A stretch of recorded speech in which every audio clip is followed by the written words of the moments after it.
মুরলির তারিখ 28শে ডিসেম্বর 2024। মুরলির শিরোনাম, বাবা এসেছেন তোমাদের সর্বখাজানায় ভরপুর অর্থাৎ মালামাল করতে।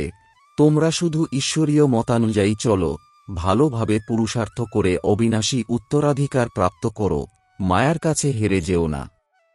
প্রশ্ন: ঈশ্বরীয় মত, দৈবী মত ও মনুষ্য মতের মধ্যে মুখ্য প্রভেদ কি? উত্তর: ঈশ্বরীয় মতানুযায়ী তোমরা বাচ্চারা নিজের ঘরে অর্থাৎ পরমধাম ফিরে যাও, তারপরে নতুন দুনিয়ায় উঁচু পদের অধিকারী হও। দৈবী মতানুযায়ী তোমরা সদা সুখী থাকো, কারণ সেই মতো এই সময় বাবার কাছেই প্রাপ্ত হয়। কিন্তু তবুও নিচে নেমে আসো। মনুষ্য মত দুঃখী করে। ঈশ্বরীয় মতানুযায়ী চলার জন্য সর্বপ্রথম যিনি পড়ান সেই বাবার উপরে সম্পূর্ণ নিশ্চয় থাকা চাই। ওম শান্তি। বাবা তো অর্থ বুঝিয়েছেন, আমি আত্মা হলাম শান্ত স্বরূপ। যখন ওম শান্তি বলা হয় তো আত্মার নিজের ঘরের কথা স্মরণে আসে। আমি আত্মা শান্ত স্বরূপ। তারপরে যখন কর্মেন্দ্রিয় প্রাপ্ত হয় তখন টকি অর্থাৎ কথা বলায় সক্ষমতা আসে। কর্মেন্দ্রিয় প্রথমে ছোট তারপরে বড় হয়। এবারে পরমপিতা পরমাত্মা তো হলেন নিরাকার। তাঁরও রথের প্রয়োজন টকিতে আসার জন্য। যেমন তোমরা আত্মারা হলে পরমধামের বাসিন্দা, এখানে এসে টকি হয়েছ। বাবাও বলেন, আমি তোমাদের নলেজ প্রদান করার জন্য টকি হয়েছি। বাবা নিজের এবং রচনার আদি, মধ্য, অন্তের পরিচয় দেন। এ হল আধ্যাত্মিক পড়াশোনা, ওসব হল দৈহিক জগতের পড়াশোনা। তারা নিজেদের শরীর ভাবে। এমন কেউ বলবে না যে আমরা আত্মা, এই কান দিয়ে শুনি। এখন বাচ্চারা, তোমরা বুঝেছ যে বাবা হলেন পতিতপাবন, তিনি এসে বোঝান আমি কিভাবে আসি। তোমাদের মতন আমি গর্ভে আসি না। আমি এনার অর্থাৎ ব্রহ্মার মধ্যে প্রবেশ করি। তারপরে কোনো প্রশ্নই ওঠে না। ব্রহ্মার দেহটি হল শিব বাবার রথ। ব্রহ্মাকে মাতাও বলা হয়। সবচেয়ে বিশাল নদী হল ব্রহ্মপুত্র, অর্থাৎ এ হল সেই বিশাল নদী। জলের কথা নয়। এই হল মহানদী অর্থাৎ সবচেয়ে বড় জ্ঞান নদী। অতএব বাবা আত্মাদের বোঝাচ্ছেন, আমি তোমাদের পিতা। যেমন তোমরা কথা বলো, আমিও কথা বলি। আমার পার্ট তো সবচেয়ে শেষে থাকে। তোমরা যখন একেবারে পতিত হয়ে যাও তখন তোমাদের পবিত্র করতে আসতে হয়। এই লক্ষ্মীনারায়ণকে এমন কে তৈরি করেন? ঈশ্বর ব্যতীত অন্য কেউ তো হতে পারে না। অসীমের বাবাই স্বর্গের মালিক বানান, তাই না? বাবা হলেন জ্ঞানের সাগর। তিনিই বলেন, আমি এই মনুষ্য সৃষ্টির চৈতন্য বীজ। আমি আদি, মধ্য, অন্তকে জানি। আমি সত্য, আমি চৈতন্য বীজ রূপ। এই সৃষ্টিরূপী বৃক্ষের নলেজ আমার মধ্যে আছে। একেই সৃষ্টি চক্র বা ড্রামা বলা হয়। এই চক্র ঘুরতেই থাকে। জাগতিক দুনিয়ার ড্রামা 2 ঘন্টা চলে। এই ড্রামার রিল 5000 বছরের। যে সময় পার হতে থাকে 5000 বছর থেকে কম হতে থাকে। তোমরা জানো প্রথমে আমরা দেবী দেবতা ছিলাম, তারপরে ধীরে ধীরে আমরা ক্ষত্রিয় কুলে মানে ত্রেতায় আসি। এই সম্পূর্ণ রহস্য বুদ্ধিতে আছে, তাই না? অতএব এই কথা স্মরণ করা উচিত। আমরা শুরুতে পার্ট প্লে করতে আসি, তখন আমরা দেবী দেবতা ছিলাম। 1250 বছর রাজত্ব করি। সময় তো পার হতে থাকে, তাই না? লক্ষ বছরের কথা নয়। লক্ষ বছরের কথা তো কেউ চিন্তা করতেও পারে না। তোমরা বাচ্চারা বুঝেছ, আমরা এইরূপ দেবী দেবতা ছিলাম, তারপরে পার্ট প্লে করতে বছরের পর বছর পার করতে করতে এখন কতগুলি বছর পার করেছি। ধীরে ধীরে সুখ কম হতে থাকে। প্রতিটি জিনিস শতপ্রধান, শত, রজ, তম হয়। অবশ্যই পুরানো হয়। এ হল অসীম জগতের কথা। এইসব কথা ভালোভাবে বুদ্ধিতে ধারণ করে তারপরে অন্যদের বোঝাতে হবে। সবাই তো একরকম নয়। নিশ্চয়ই বিভিন্নভাবে বোঝাতে হবে। চক্র বোঝানো খুব সহজ। ড্রামা ও বৃক্ষের চিত্র হল মুখ্য। নাম হল কল্পবৃক্ষ, তাই না? কল্পের আয়ু কত বছরের এই কথা কেউ জানে না। মনুষ্য মতো অনেক, কেউ কিছু বলবে, অন্য কেউ অন্য কিছু বলবে। এখন তোমরা অনেক মনুষ্য মতামত বুঝেছ, এখন এক ঈশ্বরীয় মতামত বুঝতে পারছ। কত তফাৎ! ঈশ্বরীয় মতানুসারে তোমাদের আবার নতুন দুনিয়ায় যেতে হবে অন্য কারো মতের দ্বারা। দৈবী মত বা মনুষ্য মতের দ্বারা ফিরে যাওয়া সম্ভব নয়। দৈবী মতের আধারে তোমরা নিচে নেমে আসো, কারণ গুণ বা কলা কম হয়ে যায়। অসুরী মতের দ্বারাও নিচে নামো। কিন্তু দৈবী মতে সুখ, অসুরী মতে দুঃখ আছে। দৈবী মত এই সময় বাবার দ্বারা প্রদান করা হয়, তাই তোমরা সুখী থাকো। অসীম জগতের বাবা কত দূর থেকে আসেন। মনুষ্য ধন উপার্জনের জন্য বাইরে যায়। যখন অনেক ধন একত্রিত হয় তখন ফিরে আসে। বাবাও বলেন, বাচ্চারা, আমি তোমাদের জন্য বিশাল খাজানা নিয়ে আসি, কারণ জানি তোমাদেরকে অনেক কিছু দিয়েছিলাম, সেসব তোমরা হারিয়েছ। আমি তোমাদের সঙ্গেই কথা বলি যারা প্র্যাকটিক্যালি হারিয়েছে। ৫,০০০ বছরের কথা তোমাদের মনে আছে, তাই না? তোমরা বলো, হ্যাঁ বাবা, ৫,০০০ বছর পূর্বে আপনার সঙ্গে দেখা হয়েছিল, আপনি উত্তরাধিকার দিয়েছিলেন। এখন তোমাদের মনে পড়েছে যথাযথভাবে অসীমের পিতার কাছে অসীমের উত্তরাধিকার প্রাপ্ত হয়েছিল। বাবা আপনার কাছে নতুন দুনিয়ার রাজত্বের উত্তরাধিকার প্রাপ্ত হয়েছিল। আচ্ছা, আবার পুরুষার্থ করো। এমন বলবে না বাবা, মায়ার ভূতেরা আমাদের হারিয়ে দিয়েছে। দেহ অভিমানের পরেই তোমরা মায়ার কাছে হেরে যাও। লোভ করে থাকো, ঘুষ নিয়ে থাকো। কোনো রকম অসমর্থতা থাকলে অন্য কথা। বাবা জানেন লোভ ব্যতীত পেট পূজা হবে না, অসুবিধা নেই। খেতে চাইলে খাও, কিন্তু কোথাও ফেঁসে যেও না, না হলে তোমাদেরই দুঃখ হবে। টাকা পেলে খুশি হবে, কোথাও পুলিশ ধরে নিলে জেলে যেতে হবে। এমন কাজ করো না, তার দায় দায়িত্ব আমার নয়। পাপ করলে জেলে যেতে হয়, সেখানে তো জেল ইত্যাদি হয় না। অতএব ড্রামার প্ল্যান অনুযায়ী কল্পপূর্বে তোমরা যে উত্তরাধিকার প্রাপ্ত করো, ২১ জন্ম সেই সব আবার নেবে। পুরো রাজধানী তৈরি হয়, গরিব প্রজা, ধনী প্রজা, কিন্তু সেখানে দুঃখ নেই। বাবা এই বিষয়ে গ্যারান্টি দেন। সবাই একরকম তো হতে পারে না। সূর্যবংশী, চন্দ্রবংশী রাজত্বে সবাই চাই, তাই না? বাচ্চারা জানে বাবা কিভাবে আমাদের বিশ্বের বাদশাহী দেন। তারপরে আমরা নিচে নেমে আসি। স্মরণে এসেছে, তাই না? স্কুলের পড়াশোনা স্মরণে তো থাকে, তাই না? এখানেও বাবা স্মরণ করান। এই আধ্যাত্মিক পড়াশোনা দুনিয়ায় অন্য কেউ পড়াতে পারে না।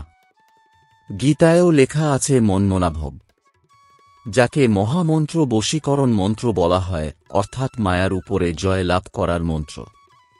মায়াকে জয় করলেই জগৎ জিত। মায়া ৫ বিকারকে বলা হয়। রাবণের চিত্র একেবারে ক্লিয়ার, ৫ বিকার স্ত্রীর, ৫ বিকার পুরুষের, যার ফলে গাধায় পরিণত হয়, তাই উপরে গাধার মাথা দেওয়া হয়। এখন তোমরা বুঝেছ জ্ঞান ছাড়া আমরাও এমন ছিলাম। বাবা কত রমণীয়ভাবে বসে পড়ান। তিনি হলেন সুপ্রিম টিচার। আমরা তাঁর কাছে যা পড়ি সেসব অন্যদের বলি। সর্বপ্রথমে যিনি পড়ান তাঁর প্রতি নিশ্চয় করানো উচিত। বলো, বাবা আমাদের বুঝিয়েছেন, এবারে বিশ্বাস করলে করো। ইনি হলেন অসীমের পিতা, তাই না? শ্রীমতী শ্রেষ্ঠত্ব প্রদান করে। অতএব শ্রেষ্ঠ দুনিয়াও অবশ্যই চাই, তাই না? এখন তোমরা বুঝেছ যে আমরা নোংরা দুনিয়ায় বসে আছি। অন্যরা কেউ বুঝবে না। সেখানে আমরা স্বর্গে সদা সুখী থাকি। এখানে নরকে কত দুঃখে রয়েছি। একে নরক বলো বা বিষয় বৈতরণী নদী বলো, পুরানো দুনিয়া হল চিচির দুনিয়া। এখন তোমরা অনুভব করো, কোথায় সত্যযুগ স্বর্গ, কোথায় কলিযুগ নরক। স্বর্গকে বলা হয় ওয়ান্ডার অফ দ্য ওয়ার্ল্ড। ত্রেতাকে বলা হবে না। এখানে এই নোংরা দুনিয়ায় থাকতে মানুষের খুবই খুশি অনুভব হয়। বিষ্ঠা কীটগুলিকে ভ্রমরী ভূঁ ভূঁ করে নিজের মতন করে। তোমরাও নোংরায় পড়েছিলে। আমি এসে ভূঁ ভূঁ করে তোমাদের মতন কীটদের অর্থাৎ শূদ্র থেকে ব্রাহ্মণে পরিণত করেছি। এখন তোমরা ডবল মুকুটধারী হয়েছে, তো কত খুশির অনুভব হওয়া উচিত। পুরুষার্থ পুরোপুরি করা উচিত। অসীমের পিতা খুব সহজ করে বোঝান। অন্তরে অনুভব হয় যে বাবা সত্য কথা বলেন। এই সময় সবাই মায়ার পাকে আটকে আছে। বাইরের আড়ম্বর কতখানি। বাবা বোঝান, আমি তোমাদের পাক থেকে মুক্ত করি, স্বর্গে নিয়ে যাই। স্বর্গের নাম তো শুনেছ। এখন তো স্বর্গ নেই, শুধু এই চিত্র আছে। স্বর্গের মালিক কত বিত্তবান ছিলেন। ভক্তি মার্গে যদিও রোজ মন্দিরে যেতে, কিন্তু জ্ঞান তো কিছুই ছিল না। এখন তোমরা বুঝেছ, ভারতে এই আদি সনাতন দেবী দেবতা ধর্ম ছিল। তাঁদের রাজত্ব কবে ছিল সেসব কারো জানা নেই। দেবী দেবতা ধর্মের পরিবর্তে এখন হিন্দু হিন্দু বলতে থাকে। শুরুতে হিন্দু মহাসভার প্রেসিডেন্ট এসেছিল। বললেন, আমরা বিকারী অসুর নিজেকে দেবতা বলে পরিচয় দেব কিভাবে?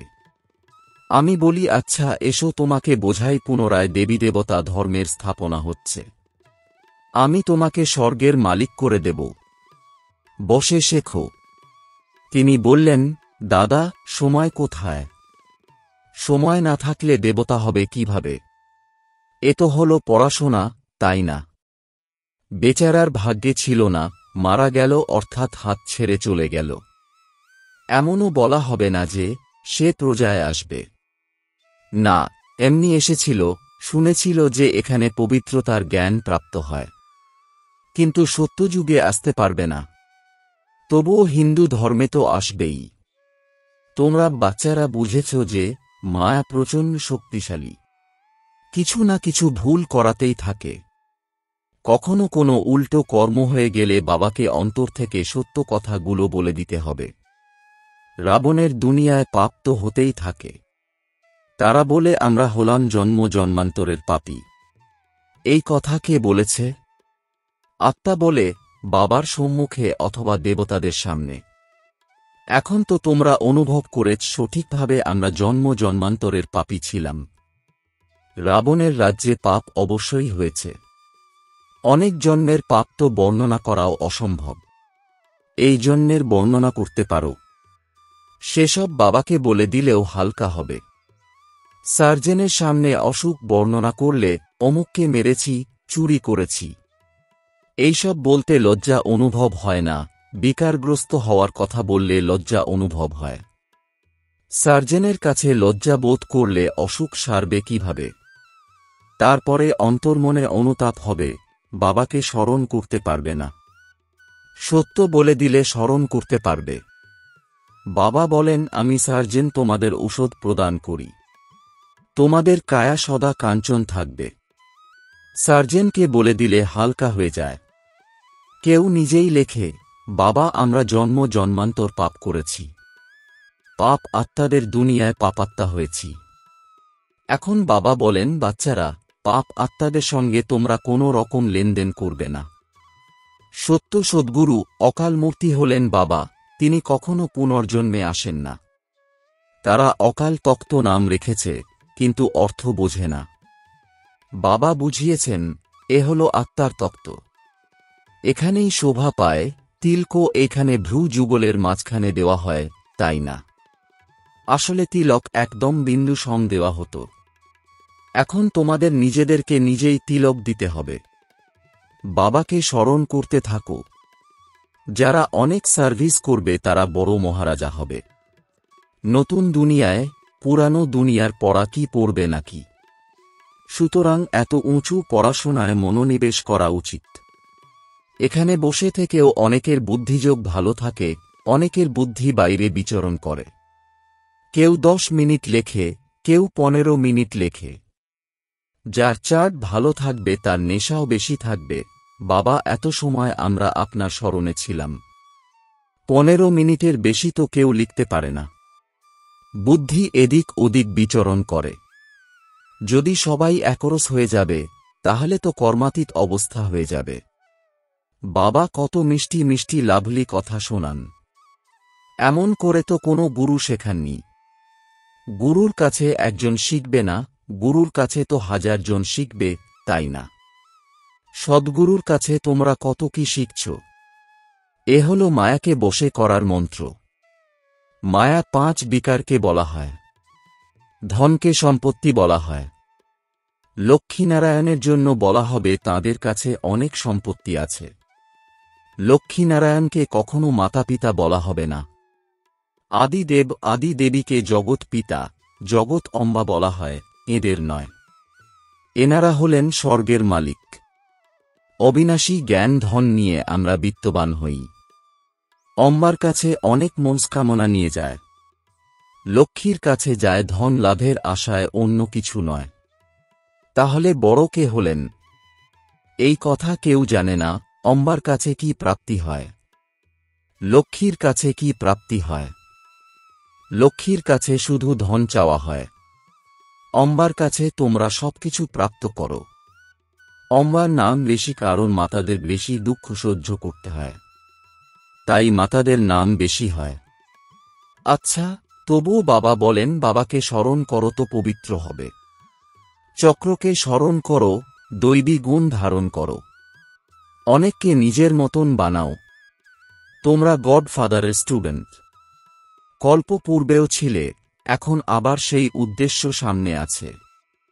এই হল সত্য নর থেকে নারায়ণ হওয়ার কথা।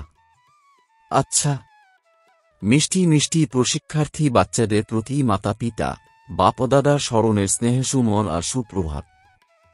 আত্মাদের পিতা তাঁর আত্মারূপী বাচ্চাদেরকে জানাচ্ছেন নমস্কার। ধারণার জন্যে মুখ্য সার। 1. সার্জেনের কাছে নিজের অসুখ কখনো লুকাবে না। মায়ার ভূতের হাত থেকে নিজেকে রক্ষা করতে হবে।